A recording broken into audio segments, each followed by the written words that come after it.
Hey there, sunshine. How are you? Thank you for joining me today. My name is Meka, Meka Coach Lou, and I am a certified life, health, and wellness coach. And you can find my website at www.divineh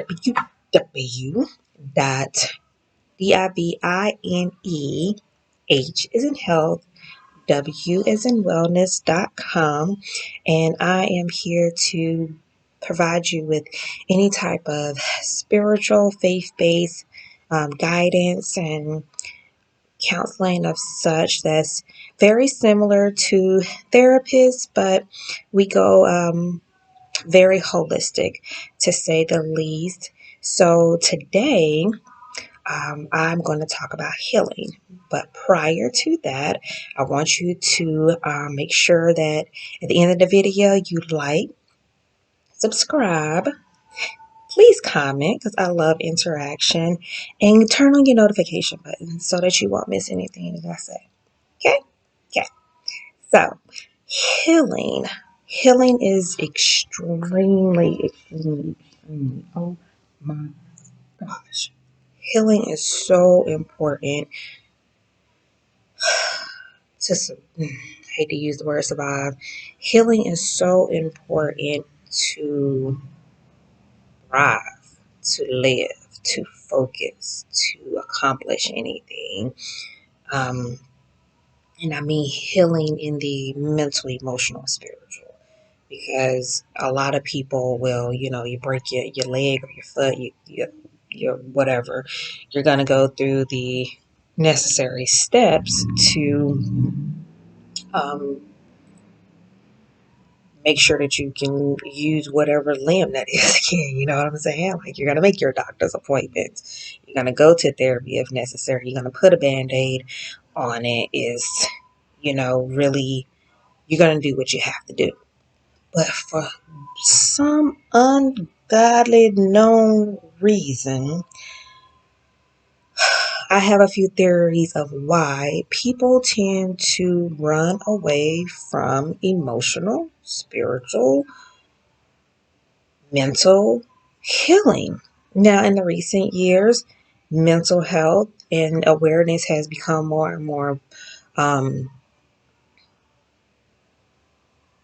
I want to say popular, but awareness of mental illness and mental health has become extremely more popular.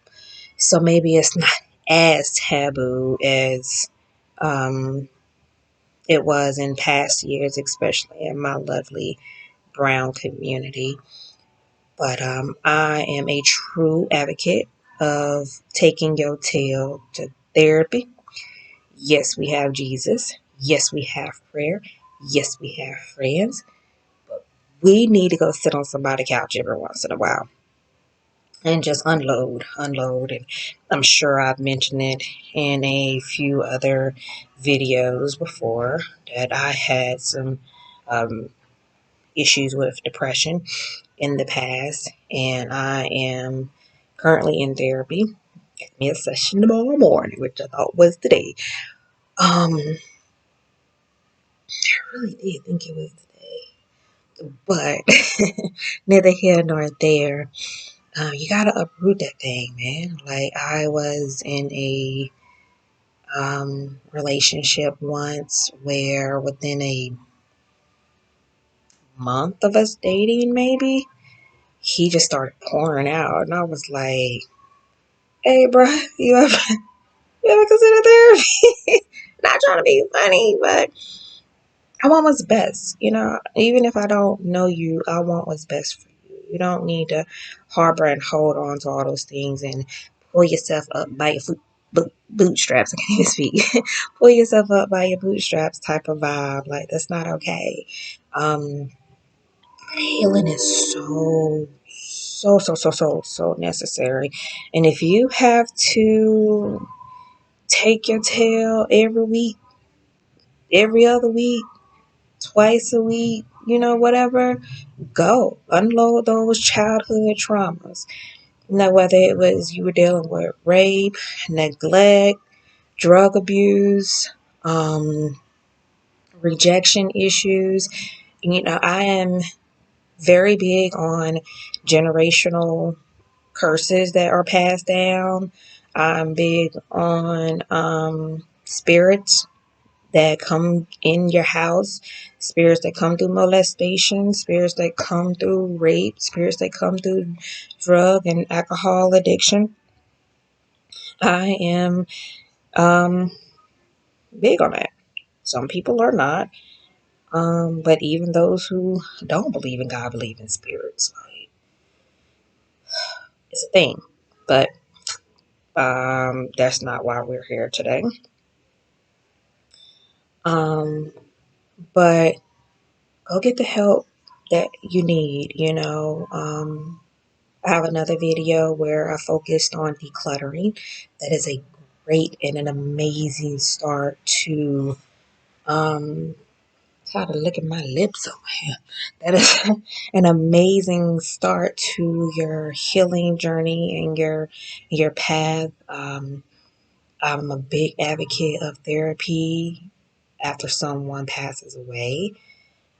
Some people work harder and more to not deal with their grief. Some people get sucked into a hole and not deal with the grief. Some people just choose to ignore issues. But I am so here for healing and trauma, PTSD. My heart, it goes out to veterans that go through issues when they come back after they done fought war for us and they're on the court. Like, I don't know everybody's story, but I'm like, there should not be a veteran on nobody's street corner begging for no food. Some be lying. Some have drug issues.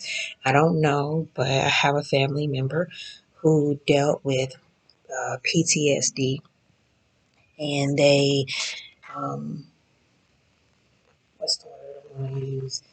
They pacified it with drugs and alcohol and jokes. Um, and it was years before I found out and realized that that's what they were doing, because I never, I just thought it was alcoholism. But the older that I got, and the more I read, and the more I'm extremely observative.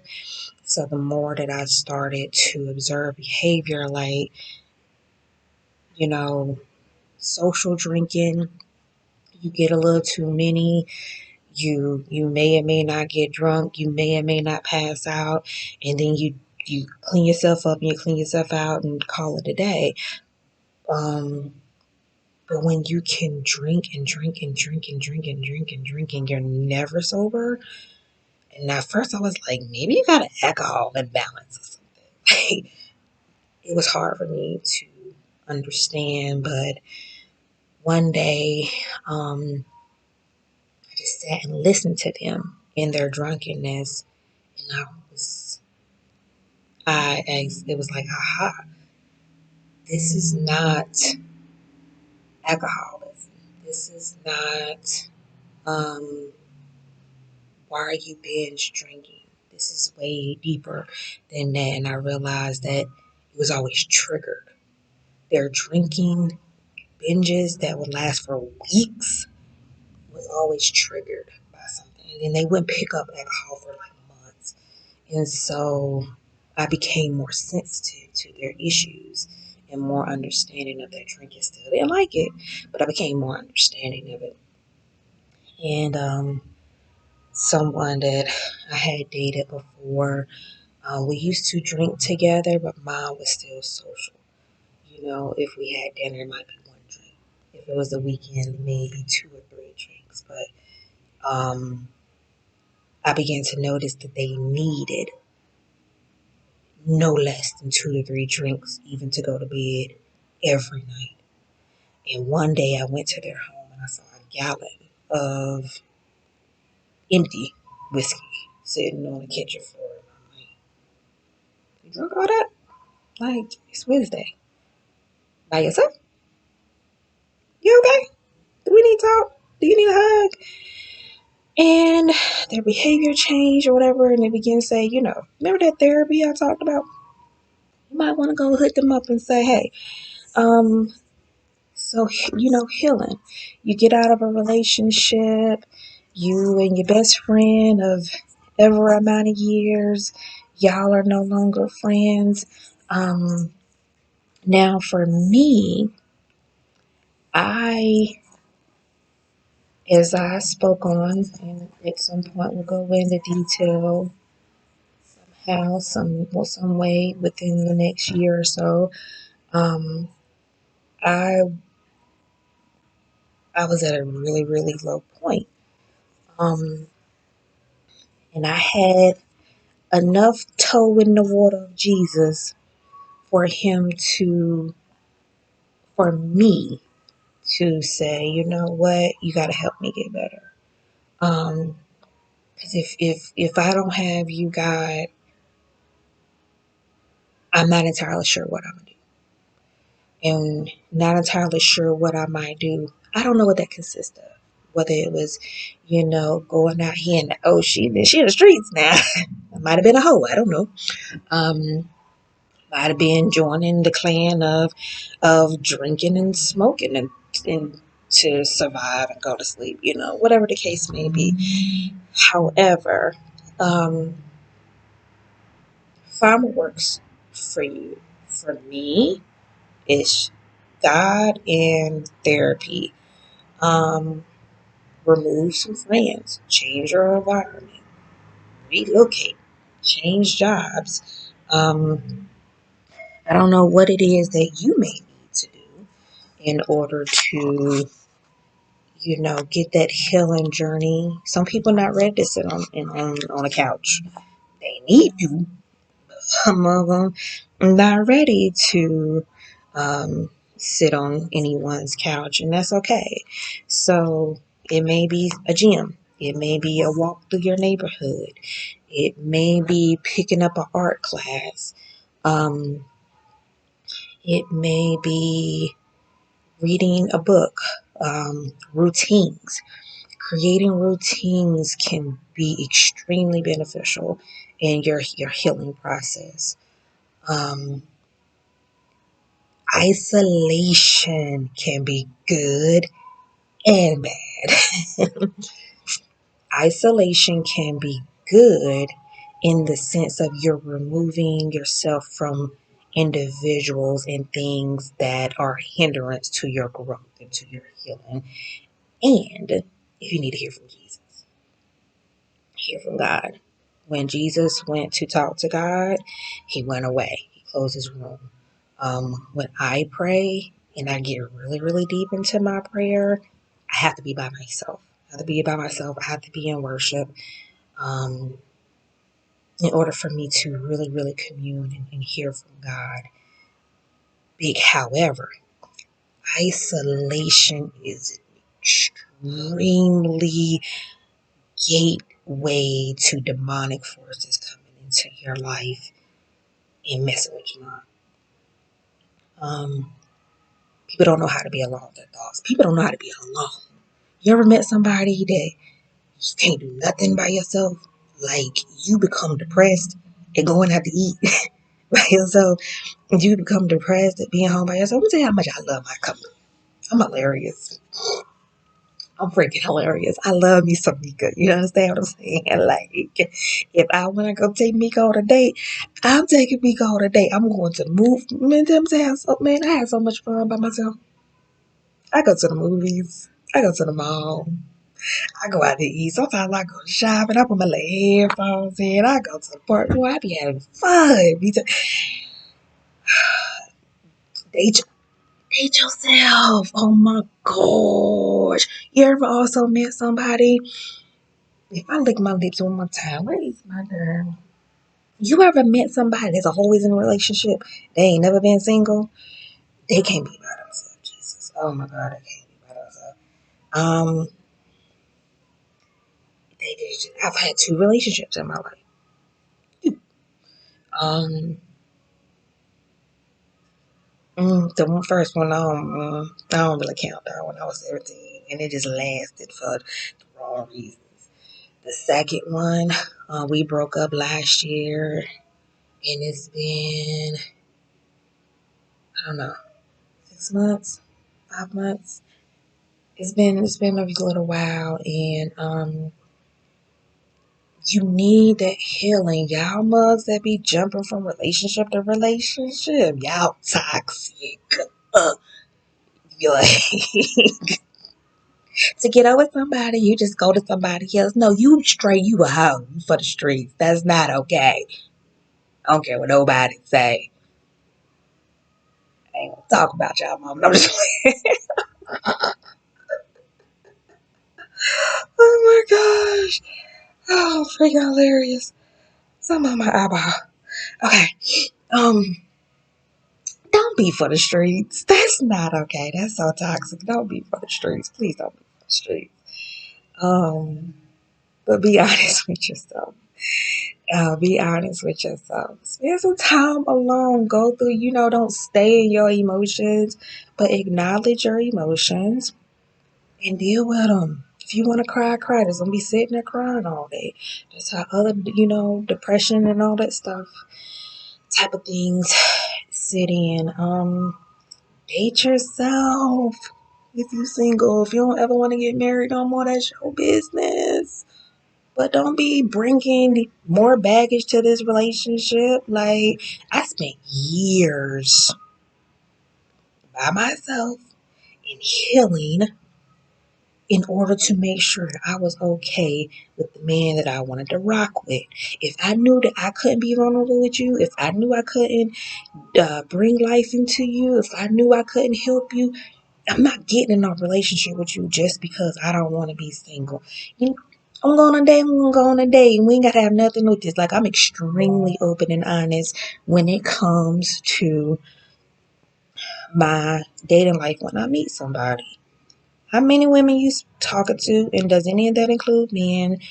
How many of those are you having sex with, and does any of those include men? Because you're not putting me in rotation. You're not sending me no good morning text. You not no. We're not doing that. But if I choose to do that, I also get to choose how much time I'm about to give you. So I'm not rushing to make plans with you. I'm not rushing to pick up the phone. I'm not rushing to return this text message because you're not putting me in rotation. We're not doing that. Skipping all this, which you find in my book, Still Single. I think I put it in there. But it's going to be in the second edition of that. But anyway, I was going somewhere with that. I spent years healing myself so that I can be the woman that this man needs and deserves. Um, but I'm not a wife yet. I am real empty.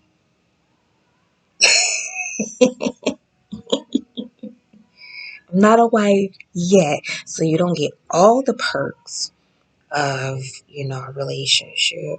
But I'm gonna be good to you. I'm gonna encourage you. I'm gonna support you. I'm gonna pray for you. I'm gonna be um, definitely an asset. We ain't got no liabilities over here in the streets. No liabilities over here. But again, I spent too many years focused on my healing, and now that I'm on a different spiritual level, I ain't got time for zero games. Oh shoot, my computer gonna die. So let me make this super super quick. So, a good reference. Um, while I was over here looking is I want you to look at Psalms.